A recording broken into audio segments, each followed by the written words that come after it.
எல்லோருக்கும் வணக்கம். நான் ரொம்ப நல்லா இருக்கேங்க. நீங்கள் எல்லோரும் நல்லா இருப்பீங்கன்னு நினைக்கிறேன். நம்ம நாட்டுக்கோழி ஆர்கேஆர் ஃபார்ம் அப்படிங்கிறது எல்லாருக்கும் தெரியும். நம்ம புதுசாக நிறைய ஃப்ரெண்ட்ஸ் வந்துக்கிட்டு இருக்கீங்க, அவங்களுக்குலாம் தெரியாது. கொஞ்சம் விளக்கத்தோடய இன்றைக்கி சொல்லிடுறேன். நம்ம கோழி வளர்ப்போம், நம்ம வீடியோவும் நல்ல முறையில் ரீச் ஆகி போயிட்டுருக்கு. அதுக்கு காரணம் நீங்கள் தான், நீங்கள் மட்டும்தான். இவ்வளோ தூரம் ஆதரவு கொடுத்துட்டு வந்ததுக்கு ரொம்ப நன்றி. இன்னும் கொஞ்சம் ஆதரவு கொடுக்கணும்னு சொல்லிக்கிறேன். ஏன்னா இவ்வளோ நாள் மானிட்டேஷன் ஆகலை. மானிட்டேஷன் ஆயிடுச்சு அப்படின்னு சொல்லி 2 மாதத்துக்கு மேலே இருக்கும். ஆனால் டாலரே ஆட் ஆகலை. அதுக்கு காரணம் என்னென்னா, அந்த வியூஸ் குறைய ஆரம்பிக்கிறது தான் காரணம். நம்ம ஏற்கனவே மானிட்டேஷனுக்கு முன்னாடி ஓடின இதை விட கம்பேர் பண்ணும்போது மானிட்டேஷன் ஆனதுக்கப்புறம் ஓடுற சேனலோட வியூஸ் வந்து கம்மியாக தான் போகுது. அதுக்கு காரணம் என்ன நம்மளால் கண்டுபிடிக்கவே முடியல. வாங்க இன்றைக்கி டாப்பிக்கில் போயிட்டு லாஸ்ட்டாக பேசலாம். வாங்க வீடியோக்குள்ளே போகலாம். நம்ம வீடியோஸை பார்க்குற அனைவரும் லைக் போட்டுட்டு வீடியோவை கண்டினியூ பண்ணுங்கள். இன்றைக்கி டாபிக் என்ன கொண்டு வந்திருக்கேன்னா, அரிசி மட்டும் தீவனமாக போட்டு கோழி வளர்க்கலாமா அப்படிங்கிறது நிறைய பேர் நினச்சிட்டு இருக்காங்க. அப்படி வளர்க்குறதுக்கு சாத்தியமானு கேட்டால் சாத்தியம் இருக்குது, சாத்தியம் இல்லை. 2 விதமாக நான் சொல்லிடுறேன். சாத்தியம் இருக்குன்னு சொன்னால் 1 கோழி 2 கோழி ஆசைக்கு வளர்க்குறவங்க தாராளமாக நீங்கள் அரிசி மட்டும் தீவனமாக போட்டு வளர்க்கலாம். அதுக்கும் கொஞ்சம் மாற்று இது பண்ணிக்கங்க. அதாவது அரிசியை முழுசாக போடாமல் கொஞ்சம் ஊற வச்சு அதை கழனி பிணைஞ்சி கீழே ஊற்றிட்டு அதுக்கப்புறம் அந்த அரிசியை வந்து கொடுங்க. அதுக்கு காரணம் என்னென்னா, சாப்பிடும்போது ரொம்ப பசியில் என்ன செய்கிறோம், அந்த அரிசியை வந்து முழுசாக ஒழுங்கிரும். அதுக்கப்புறம் என்ன ஆகும், ஊறிடும் அரிசி, செரிமானத்தன்மை இல்லாமல் போயிடும். அதனால் கொஞ்சம், அதாவது 1 2 கோழி 5 கோழிக்குள்ளே வளர்க்குறவங்க கூட அரிசி மட்டும் போட்டு நீங்கள் வளர்க்கலாம். காரணம்னா வீட்டில் உள்ளது மிச்சமாகறதெல்லாம் அது சாப்பிடும். எப்படியும் கொஞ்சம் இடம் இருக்கும். கோழி வளர்க்குறவங்க எப்படின்னா, எப்படி கொஞ்சம் இடம் இருக்கும், ரொம்ப முடியலனா கூட பக்கத்து வீட்டில் போயாவது அது என்னத்தையா ஒன்று தின்னுட்டு வந்துடும். இல்லை அங்கிட்ட தெருவுக்குள்ளே போய் ஏதாவது ஒரு புழு பூச்சி, இல்லை அவங்க வீட்டில் போடுற கீழே போடுவாங்களே அதில் உள்ள வேஸ்ட்டு, காய்கறி வேஸ்ட்லேருந்து சாப்பாடு வேஸ்ட்லேருந்து எல்லாமே சாப்பிடும் கோழி.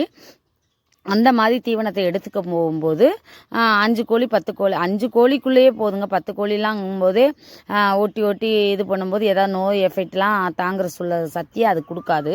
5 கோழிக்குள்ளே வளர்க்குறவங்க அரிசி மட்டும் நீங்கள் போட்டு தீவனமாக போட்டு வளர்க்கலாம். அது போக பசுந்தீவனம் ஏதாவது சாப்பிட்டுச்சுன்னா பரவாயில்ல. அது மட்டும் போட்டு இதுன்னா ஒரு குறிப்பிட்ட கோழி தான் வளர்க்க முடியும். அதுக்கு மேலே உள்ளவங்க என்ன பண்ணணும் அப்படிங்கிறத நான் வரிசையாக சொல்லிட்டு வர்றேன். நீங்கள் கேள்விப்பட்டிருப்பீங்க இல்லையா, எனக்கு 2 கோழி 3 கோழி இருக்க வரைக்கும் நோயே வரல, ஐயோ என்ன யார் கண்ணு பட்டுச்சோ தெரில, நிறையா கோழி ஆனவுடனே நோய் வந்துருச்சு அப்படின்னு நம்ம சொல்லுவோம். நானுமே அப்படி சொன்ன ஆள் தான். அது காரணத்தை நான் சொல்லிடுறேன். 5 கோழிக்குள்ளே இருக்கும்போது வந்து நோய் எஃபெக்ட்டு எதுவும் தாக்காது. நம்ம கவனமாகவும் ஓரளவுக்கு கொஞ்சம் தானே இருக்குன்னு அசால்ட்டாக ஓரளவுக்கு போயிட்டுருக்கோம். ஓரளவுக்கு அது மேய்ஞ்சி வந்துடும் வைங்களேன். 10 கோழி அந்த மாதிரி வந்ததுக்கப்புறம் என்ன ஆகுனா, அதுக்கு வந்து ஒழுங்கான தீவனங்கள் அதில் கிடைக்காது. நம்ம சத்துள்ள தீவனம் கொடுக்காத பட்சத்தில் தீவனம் கிடைக்காது. நோய் எஃபெக்ட்டுமே வந்து ஒன்றுக்கு வந்துச்சுன்னா எல்லாத்துக்கும் வந்துடும். அப்படிங்கும்போது கொஞ்சம் கவனமாக, அதாவது மாற்று ஏற்பாடுங்கிற மாதிரி அதுக்குள்ளே சத்துள்ள தீவனம் ஒன்று, அது போக வந்து நோய் தாக்காமல் இருக்கிறதுக்கு மருந்துகள் எல்லாமே பயன்படுத்தினால் மட்டுமே அதிக கோழியை நம்ம வளர்க்க முடியும். இதுதான் காரணமே வெளியே யார் கண்ணு போட்டோ இல்லை நமக்கு வந்து இதாகுதோ அப்படிங்கிற கண்ணுலாம் படுங்க. நமக்கு படணும்னு விதி இருந்தால் படலாம். எவ்வளோதான் யார் கண்ணு பட்டாலும் நமக்கு நேரம் நல்லா இருந்துச்சுன்னா அது பாட்டுக்கு நம்ம தொழிலில் முன்னேறிட்டே போகலாம். அதுதான் விஷயமே வெளியே, இது விஷயம் கிடையாது. நோய் எஃபெக்டை தாக்கிறதுக்குள்ள சக்தியை வந்து, நோய் தாக்கல்லேருந்து தாங்கிறதுக்குள்ள சக்தியை வந்து நம்ம அந்த கோழிகள் கொடுக்கணும். அதுக்கு என்ன செய்யணும் அப்படின்னா, இந்த நம்ம வந்து இன்ஜெக்ஷன் முறையிலையோ இல்லை நம்ம நான் வந்து என்ன செய்யணுன்னா நாட்டு மருந்தை தான் யூஸ் பண்ணுறேங்க. முடிஞ்ச அளவுக்கு நாட்டு மருந்து தான் யூஸ் பண்ணுறேன். வெளியே மெடிக்கலில் வாங்கி மருந்து கொடுக்குறனாலாம் இல்லை. கால்நடை ஆஸ்பத்திரியில் ரெக்கமெண்டேஷன் பண்ணி நமக்கு நான் ஒரு 15 நாள்லேருந்து 1 மாதத்துக்குள்ளே போய் ஒரு நேரம் வாங்கி வச்சுக்குவேன். அந்த மருந்தை வந்து நான் ரெகுலராக ஏதோ ஒரு டைமில் நான் கலக்கி வச்சுருவேன். ரெகுலரானா தினம் கொடுக்கக்கூடாதுங்க. தினம் கொடுத்தா அது தாங்குகிற சக்தி இது, அதாவது அந்த எஃபெக்ட், அதாவது எப்படி சொல்லுவாங்க தெரியுமா, ஊசி நம்ம ஒரு ஆஸ்பத்திரியை ரெகுலராக போட்டுக்கிட்டு இருந்தோம்னா அந்த ஊசிக்கு வந்து அப்புறம் வந்து காய்ச்சலோ அல்லது வயிற்று வலியோ கேட்காது. அதுக்குள்ளே அடுத்த எஃபெக்டான ஊசி கொடுக்குற மாதிரி இருக்கும் அப்படின்னு சொல்லுவாங்க. ஞாபகம் இருக்கா, தெரியுமா உங்களுக்கு? அந்த மாதிரி தான் கோழியுமே. அந்த இதை கொடுத்துக்கிட்டே இருந்தோம்னா அந்த மருந்துக்கு அது கேட்காது, எஃபெக்ட் போயிடும். அடுத்து வந்து தூக்கலான அதாவது ஆன்டிபயோட்டிக் ஏதாவது பெரிய லெவலில் கொடுத்து தான் அதை குணப்படுத்துகிற மாதிரி இருக்கும். அதுதான் உண்மை நிலவரம். இன்றைக்குள்ள இதை மெயினாக பண்ணிக்குவோம். இதில் எப்படி தீவனம் வந்து முழு பங்கு ஏற்குதுன்னா, நம்ம வந்து ப்ராப்பராக தீவன முறையே பயன்படுத்தணுங்க. எப்படின்னா கோழி குஞ்சுகள்லாம் அரிசி போட்டால் வளராதுங்க, செத்தே போயிடும். நம்ம வந்து ப்ளூடிங் முறையிலையும் வளர்க்குறோம், கோழியோட விட்டும் வளர்க்குறோம். 2 டைப்லேயுமே வளர்க்குறோம். அதே மாதிரி இங்குபெட்டர்லையும் அடை வைக்கிறோம், கோழிலையும் அடை வைக்கிறோம். அப்படின்னா பெரிய லெவலில் கோழி பண்ணையா அப்படின்னு கேட்டால் இல்லை. நம்மளோட கோழி பண்ணைகள் வந்து எல்லாருக்குமே தெரியும். கோழி பண்ணைங்கிறது பேர் மட்டும்தான் இருக்குது. கோழிகள் வந்து கம்மியாக தான் இருக்குது. 100 கோழிகளுக்குள்ளே இதுதான் இருக்குது. அடுத்தடுத்து நம்ம கொண்டு வந்துடலாங்கிற கஷ்டத்துலேயே தான் ஓடிக்கிட்டே இருக்க வழியே கொண்டே வர முடியல. அதுக்காக கோழி வளர்ப்பை விட்டுட்டு துண்டை காணும் துணியை காட்டணும் ஓடலாம் செய்யலை. இதுலேயே எப்படி இருந்து எப்படியாவது சக்ஸஸ் பண்ணணும் அப்படிங்கிறக்காக ஒவ்வொரு ஸ்டெப்பாக போயிட்டுருக்கேன். அதில் எனக்கு தெரிஞ்ச அனுபவத்தை உங்களுக்கு பகிர்றேன். எனக்கு தெரியாத விஷயங்கள் யாராவது சொன்னால் கூட நான் கேட்டுக்கிறேன். எனக்கே ஐயோ அம்மான்னு ஏதாவது நோய் கஷ்டம் அல்லது ஏதாவது ஒரு நான் பண்ண முடியாத சூழ்நிலையில் இருந்தால் கூட நிறையா ஃப்ரெண்ட்ஸ் ஹெல்ப் பண்ணுறாங்க. அந்த அளவுக்கு தான் நானும் இருக்கேன். ரொம்ப தெரியும்னு சொல்ல வரல. இதெல்லாம் கரெக்டாக ப்ராப்பராக பண்ணணும்னா கொஞ்சம் வந்து நம்ம காப்பாற்றி வெளியே வந்துக்கலாம் அப்படிங்கிறது தான். அப்போ வந்து நீங்கள் என்னென்ன தீவன முறையை கொடுக்குறீங்க அப்படின்னு சொல்லி கேட்குறீங்க. அடுத்த ஃபஸ்ட்டு என்னென்னா குஞ்சுகளுக்கு வந்து ப்ளூடிங்கில் போட்டு ஒரு நாள் குஞ்சுலேருந்து 30 நாள் குஞ்சு வரைக்கும் எந்த தீவனமும் கொடுக்கறதில்ல.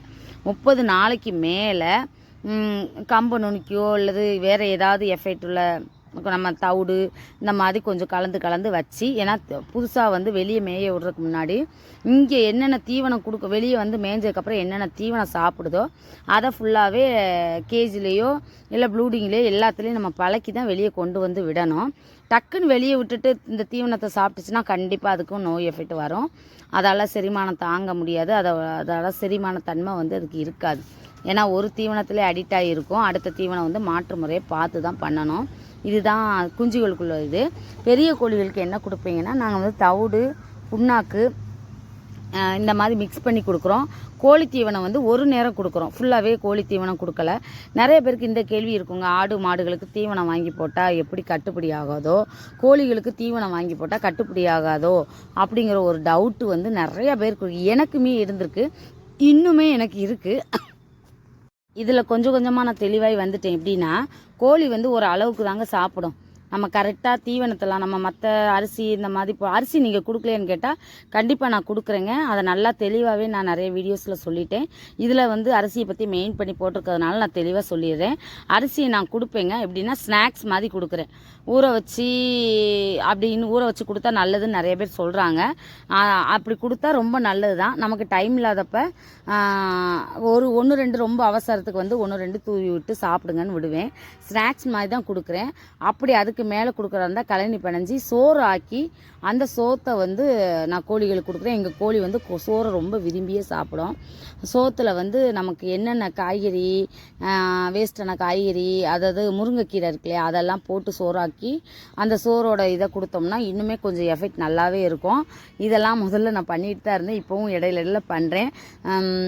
மிளகு சீரகம் இஞ்சி இந்த மாதிரி இதெல்லாம் வாரத்துக்கு ஒருக்கா. என்னோடய கோழி வந்து தண்ணியில் அவ்வளோவா வெளியே இங்கே தண்ணி குடிக்கிறதுனால தண்ணியில் வைக்க முடியல, தீவனத்தை பட்னியாக போட்டு தீவனத்தில் வச்சுருவேன், எல்லாமே சாப்பிட்ருங்க. இப்படி தான் என்னோடய கோழி பெரிய கோழியோட வளர்ப்பு இருக்குது. அரிசி அதாவது சோறாக்கி போட டைம் இல்லாத பட்சத்தில் ஒரு இது நிறைய ஊற வச்சுருவேன் அரிசியை.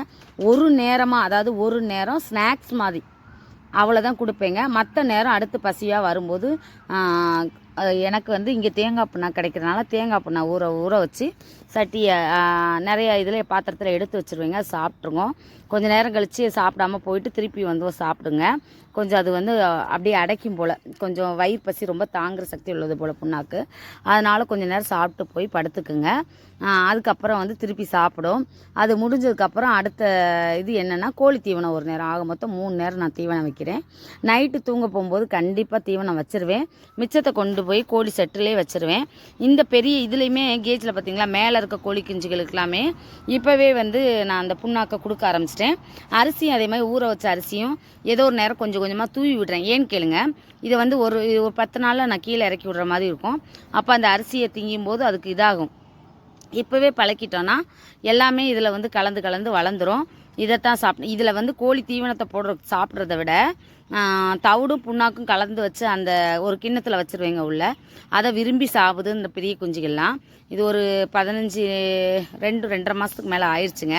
இனி வந்து அடுத்து வந்து கீழே பழக்கி ஆகணும். நல்லாவே போயிட்டுருக்கு பண்ண. அடுத்து சக்ஸஸ்க்காக வெயிட்டிங்கில் இருக்குன்னே சொல்லலாம்.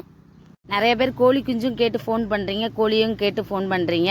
ஆக்சுவலாக ஒரு 3 மாதம் கொஞ்சம் சேவல் போட்ட அப்படின்னு தெரிஞ்சதுக்கப்புறம் ஒரு 2.5 மாதத்துலேருந்தே சேல் பண்ணலான்னு தான் இருக்கேன். ட்ராவல்ஸில் கேட்குறீங்க, ஒரு 10 கோழி 5 கோழி இந்த மாதிரி ட்ராவல்ஸில் புக் பண்ணி அனுப்புகிற மாதிரி கேட்குறாங்க. எல்லாருமே கூகுள் பே பண்ணி விட்டு நம்பிக்கையாக கோழி கேட்க அவங்க ரெடி ஆகிட்டாங்க. நம்ம டிரான்ஸ்போர்ட் பண்ணுறதுக்கு ரெடியாக ஆகலை. நம்ம ஃப்ரெண்டு ஒரு ஆள் இருக்காப்புல, அவர் டிரான்ஸ்போர்ட் பண்ணிகிட்ருக்காரு. அவர்கிட்ட கேட்டு பண்ணலான் இருக்கேன். நமக்கு இங்கே லோக்கல்லையே கொஞ்சம் போயிட்டுருக்கனால நம்ம கோழிகளை கொடுத்தா அடுத்து நமக்கு இல்லாமல் போயிருமோங்கிற ஒரு பயத்தால் தான் டிரான்ஸ்போர்ட் பண்ண யோசிச்சுக்கிட்டு இருக்கேன். கண்டிப்பாக அதை ட்ரை பண்ணணுங்க. பண்ணிவிட்டு நான் உங்களுக்கு வீடியோஸில் போடுறேன். நிறையா ஃப்ரெண்ட்ஸ்களுக்கு ரொம்ப நன்றி சொல்லிக்கிறேன். நான் ஃபோன் பண்ணி பேசும்போது சரி எல்லாமே நல்லா போயிட்டுருக்க, நல்லா பார்க்குறக்கா விரும்பின்னு சொல்கிறீங்க. ஆக்சுவலாக அந்த 10 நாளாக வீடியோஸே போட முடில. அதுக்கு காரணம் என்னென்னா யூடியூப்பில் வந்து மானிட்டேஷன் ஆயிடுச்சு. ரொம்ப கஷ்டப்பட்டு 4000 வாட்ச் அவர் கம்ப்ளீட் பண்ணி ஆட் ஆயிடுச்சுங்க. ஆட் ஆனதுக்கப்புறம் சரி நம்ம ஏதோ ஒரு சின்ன வருமானம், ஏன்னா அந்த வீடியோ க்ரியேட் பண்ணுறதுக்கே வந்து நான் 1 மணி நேரம் ரொம்ப ரிஸ்க் எடுத்தாங்க பண்ணணும். அந்த அளவுக்கு பண்ணிவிட்டு ஒரு வருமானம் கிடைக்கலன்னா கொஞ்சம் கஷ்டமாக இருக்கும் இல்லையா? அந்த மாதிரி வருமானத்தை நோக்கி போகும்போது இன்னும் 2 மாதம் ஆக போகுதுங்க. $30 கூட ரீச் ஆகலை. அப்படின்னா நான் ஒரு 5-6 மாதம் கழிச்சு தான் ஒரு 8000 ரூபாய் அந்த மாதிரி வரும். அப்படிங்கும்போது ரொம்ப கஷ்டமாக இருக்குது. இவ்வளோ நாள் கஷ்டப்பட்டதுக்கு பலன் கிடைக்கலையே அப்படிங்கிற மாதிரி. நான் ஒரு 2 வருஷம் உழைப்பு இருக்குங்க இதில். ஆசைக்காக வீடியோ போட்டது தானேக்கா, ஏன் சேலரி எதிர்பார்க்குறீங்கன்னு தயவுசெய்து கேட்டுறாதீங்க. யாருமே எதோட இப்போ நம்ம கோழி வளர்க்குறோன்னா பலன் இல்லாமல் கோழி வளர்ப்போமா? அது மாதிரி யாருமே பலன் இல்லாமல் இருக்க மாட்டாங்க. நானும் கண்டிப்பாக பலனை எதிர்பார்த்து தான் போயிட்டுருக்கேன். அந்த பலன் வந்தோடனே கண்டிப்பாக உங்களுக்கு இது பண்ணுறேன். நம்ம வீடியோ கொஞ்சம் ஹெல்ப் பண்ணுங்கள், லைக் போடுங்க. வேறு எதுவும் இல்லை. லைக் போட்டால் காசு வருமானு கேட்டால் லைக் போட்டால் அடுத்த ஒரு இதுக்கு வந்து வழிகாட்டியாக நல்லா சேனல் போயிட்டுருக்கு அப்படிங்கிற ஒரு வழிகாட்டியே கொடுக்குங்க. ரொம்ப நன்றிங்க சேனலை வாட்ச் பண்ணிகிட்டு இருக்கு. லைவும் போட்டு அடுத்தடுத்து 9 மணிலேருந்து 10 மணிக்குள்ளே போட்டுக்கிட்டு இருக்கேன். யாராவது லைவில் அட்டன் பண்ணி ஏதாவது கேள்வி கேட்கறனாலும் கேளுங்க. பாய். நம்ம சேனலுக்கு ரெஸ்பான்ஸ் பண்ணதுக்கு, இவ்வளோ நேரம் ரெஸ்பான்ஸ் பண்ணதுக்கு ரொம்ப ரொம்ப நன்றி. பாய்.